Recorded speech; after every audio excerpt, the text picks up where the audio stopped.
Have you ever been in an interview and towards the end they've asked you, do you have any questions? And you probably have a question which is like, yeah, did I get the job? You know, how much will you pay me? How many people apply? You have curiosity type questions, but that's not the type of question that they want you to ask. So what questions can you ask so you feel like you're being really smart and you're giving yourself another opportunity to show the value specifically for the role you're applying for, which is the whole point of being an interview process. So these are two questions that I really like. There's lots of different questions out there, but these are the ones that I found really helpful. First one is, what do you expect from this role in the first 6 months? And the point of this is to get a real idea of what the priorities are. Now, they may already outline this in the beginning of the interview, or they may not. But if they haven't, it's a really good opportunity if they say, well, our priority the next 6 months is to roll out a coaching program in our organization. And this might be the first time you've heard of that. You might say, well, that's really great because that's actually something I did in my most recent organization. And here's how I actually did that. So it just gives you a really good opportunity to build on that. Or another opportunity that it gives you, if they say, well, in the next 6 months, we want someone to do this, this, and this. If that's completely different to what you actually thought the role was, it's really good to know at that point, right? Particularly if you've already got a pretty good job. And so you can ask clarifying questions. Oh, so you're saying the next 6 months, this, and this is happening. I thought the role was more doing this and this. Can you clarify for me? So it does give you another opportunity to clarify. And a question I've asked is, what do you most like about working for this organization? Or some variation of that. And I've asked each of the panel members because obviously it'll be different, but it gives you a good sense of culture, particularly if you're changing from one organization to another.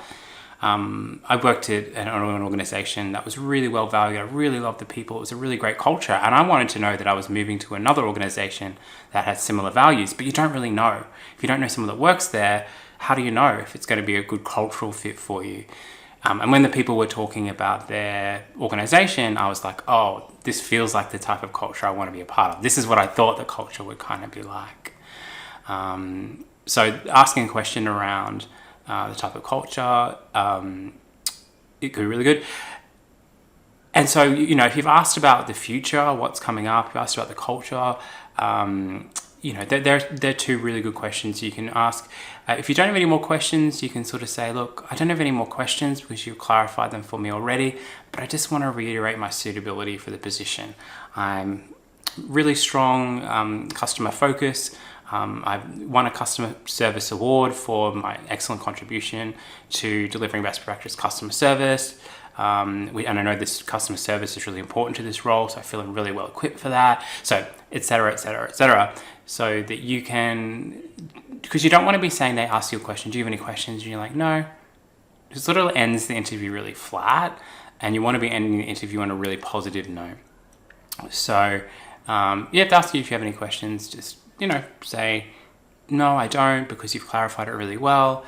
Here is my last sort of sales pitch for you. Another question you can ask is, look, when they ask you, do you have any questions, you could sort of say, if you were in my position, what would you like to know about the organization? Or what is it that surprised you when you joined this organization? So that's another cultural question. What is it that surprised you about this organization? Or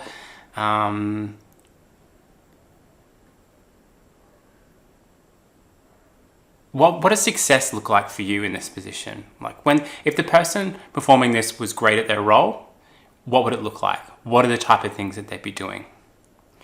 Do I like that one? I'm not sure. Let me think about that. No, I don't like that one. What about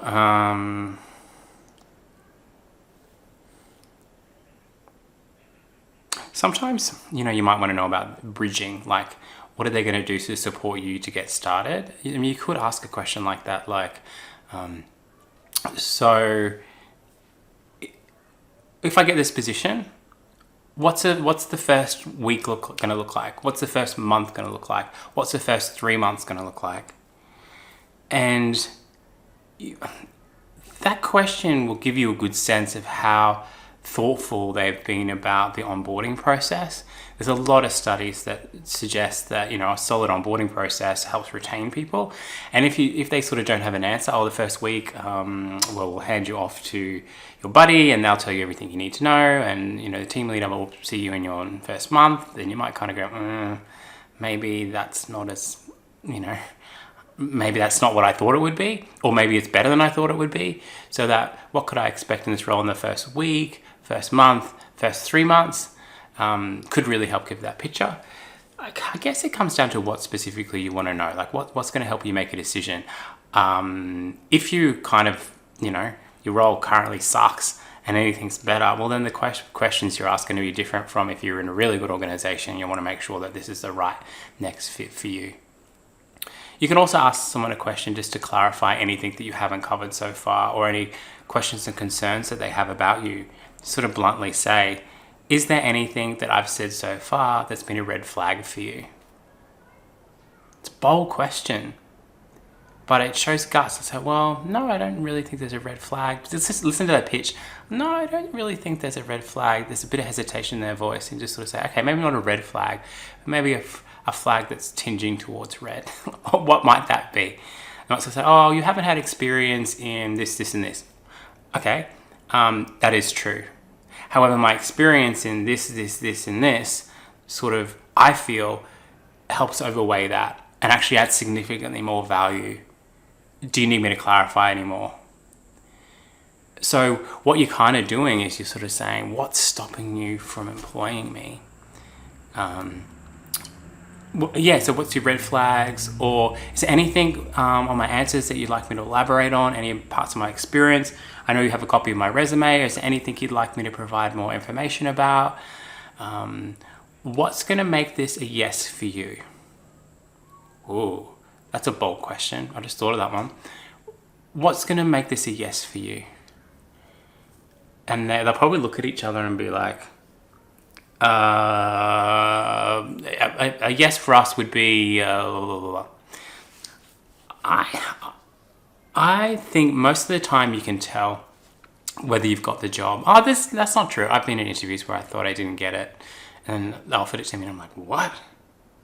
Did everyone else decline?